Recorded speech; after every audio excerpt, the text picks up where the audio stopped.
Pemirsa, Indonesia sebenarnya telah memiliki aturan kepemilikan senjata api untuk kalangan aparat maupun masyarakat sipil. Ramai kasus penembakan akhir-akhir ini semestinya menjadi tonggak memperbaiki sistem yang ada.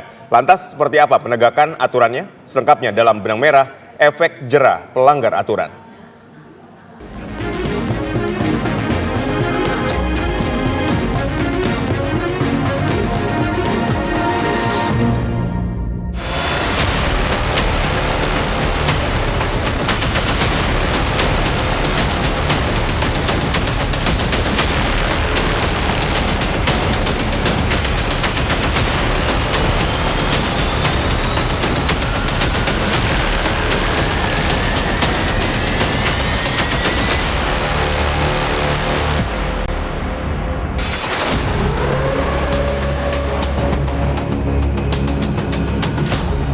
Marak kasus penembakan belakangan ini semestinya dapat menjadi momen memperbaiki sistem menyoal aturan kepemilikan maupun penggunaan senjata api di tengah masyarakat.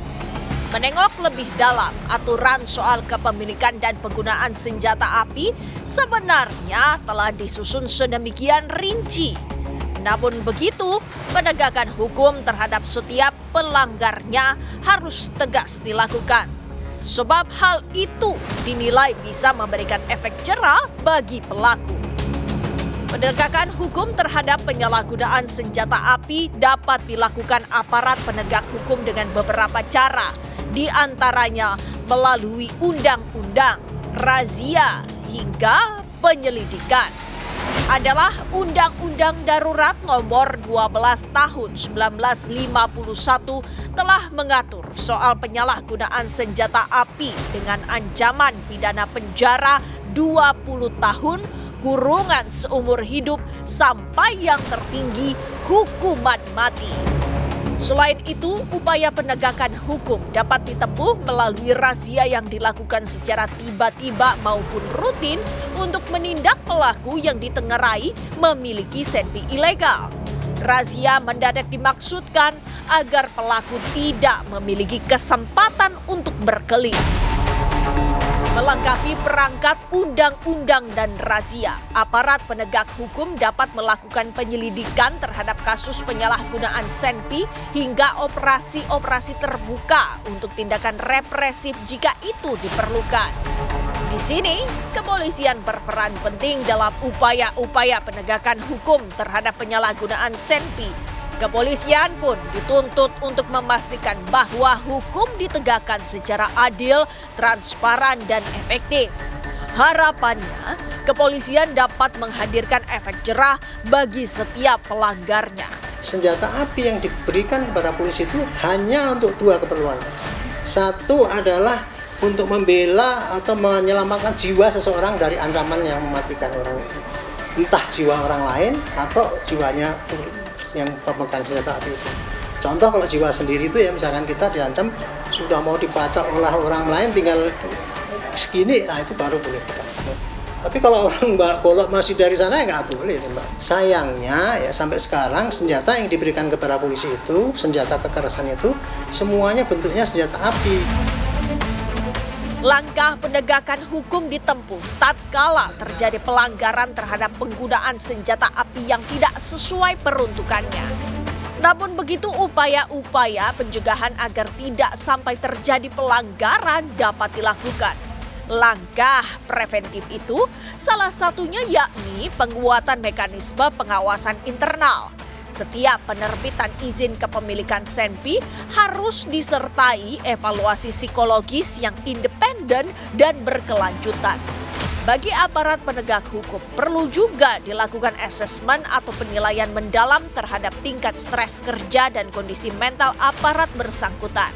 Aparat juga perlu dilatih agar tidak hanya piawai menembak dengan jitu dan presisi, tapi juga paham kapan dan bagaimana senpi digunakan sesuai dengan prinsip hukum dan HAM.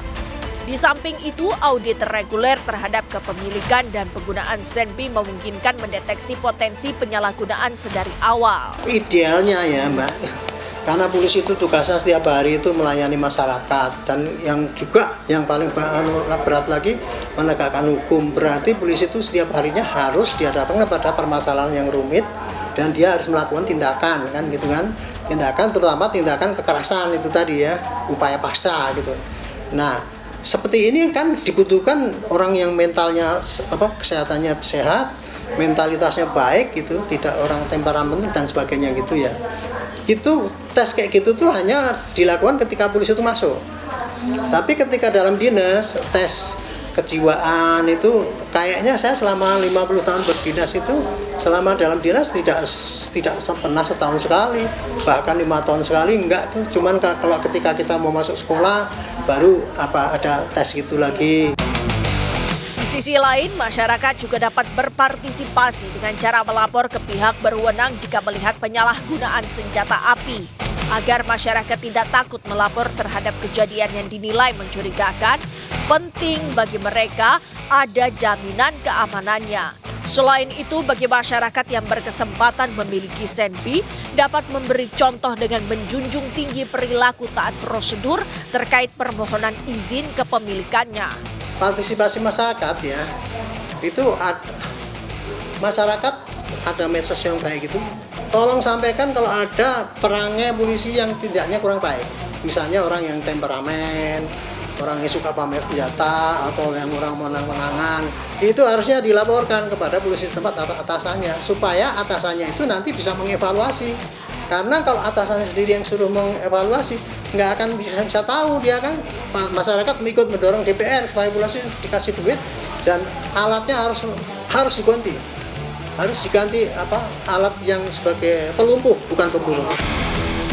Sudah semestinya jika perbaikan sistem tidak hanya sekedar mengedepankan sanksi terhadap pelanggar aturan, tetapi juga bagaimana mengatasi persoalan hingga ke akarnya.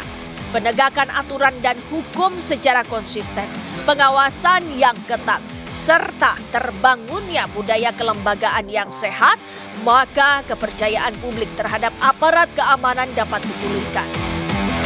Begitu pula dengan kesadaran masyarakat terhadap hukum. Dengan begitu, kasus penyalahgunaan senjata api tidak terulang lagi.